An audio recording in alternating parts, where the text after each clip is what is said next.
Engineers ആകാൻ ആഗ്രഹിക്കുന്നവർ, engineers, nurses, robotics, AI training ഒന്ന് നിർത്തുവാണ്. എനിക്കൊരു റിക്വസ്റ്റ് ഉണ്ട്. ഞാൻ ആ റിക്വസ്റ്റുമായിട്ടാണ് നിങ്ങളുടെ മുമ്പിൽ വന്നേക്കുന്നത്. എനിക്കറിയാം നിങ്ങളൊരു 5 വർഷം 10 വർഷം കഴിയുമ്പോൾ നിങ്ങൾ കുറേ പേര് ഡോക്ടേഴ്സ് ആകും, എൻജിനീയേഴ്സ് ആകും, ഈ സമൂഹത്തിലെ ഉയർന്ന പൊസിഷനിലുള്ള വ്യക്തികളായി നിങ്ങൾ മാറും. ആ മാറുമ്പോൾ എന്നെ പോലെ വേദന അനുഭവിക്കുന്ന ഒരുപാട് വ്യക്തികളുണ്ട്. നിങ്ങൾ ഒരു ദിവസം എന്നോടൊപ്പം താമസിച്ചാൽ എൻ്റെ വേദന നിങ്ങൾക്ക് മനസ്സിലാകും.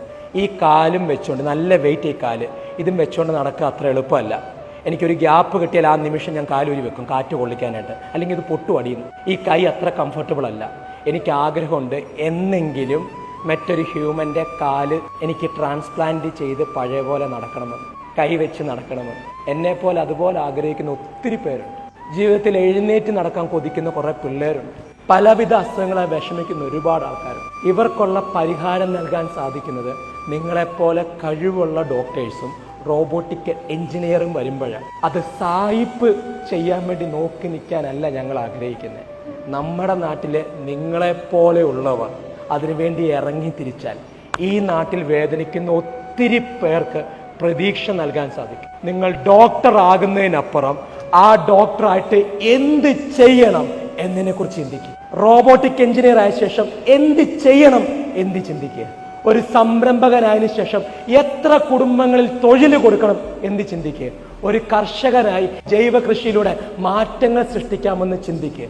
എന്നിട്ട് സ്വപ്നം സെറ്റ് ചെയ്യും. അതിൽ നിന്ന് കിട്ടുന്ന ശമ്പളവും സ്റ്റാറ്റസൊക്കെ നിങ്ങൾക്ക് പുറകെ വന്നോളൂ. ശമ്പളത്തിന് വേണ്ടി സ്റ്റാറ്റസ് നോക്കി ട്രെൻഡ് നോക്കി പോകാതെ നിങ്ങളുടെ ഉള്ളിലുള്ള കഴിവെന്താണോ, ആ യുണീക്നെസ് എന്താണോ, അത് നോക്കിയിട്ട് ഈ നാട്ടിൽ എങ്ങനെ സഹായിക്കാൻ പറ്റും, ബുദ്ധിമുട്ടുന്നവർക്ക് എങ്ങനെ കൈ കൊടുക്കാൻ പറ്റും, അത്തരത്തിൽ ചിന്തിക്കുക. ഡോക്ടർ ആകുന്നതിലല്ല, ആയ ശേഷം എന്ത് ചെയ്യാൻ പറ്റുമെന്ന് ചിന്തിക്കും. ഞങ്ങളൊക്കെ എന്നും നന്ദിയോടുകൂടി നിങ്ങൾ ഓർക്കും. എനിക്ക് ഇങ്ങനെ നടക്കാൻ പറ്റുന്നുണ്ട്. തളർന്ന് വീൽ ചെയറെ കിടക്കുന്ന ഒരുപാട് പേരുണ്ട്. സ്പൈൻ ഇഞ്ചുറി ഒക്കെ വന്നിട്ട് അവർക്ക് എഴുന്നേറ്റ് നടക്കണമെന്ന് കൊതിയുണ്ട്.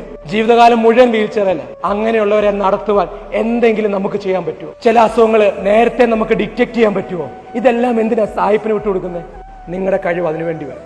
നിങ്ങൾ എത്ര പേർക്ക് ഒരു പ്രോമിസ് നൽകാൻ പറ്റും? നിങ്ങളുടെ മേഖല എന്തുമായിക്കോട്ടെ, ആ മേഖലയിലൂടെ മറ്റുള്ളവരുടെ ജീവിതത്തിൽ ഒരു സ്വാധീനം ചെലുത്തുവാൻ ഞാൻ എൻ്റെ അറിവും എൻ്റെ വിദ്യാഭ്യാസവും ജീവിതവും മാറ്റിവെക്കുന്നു.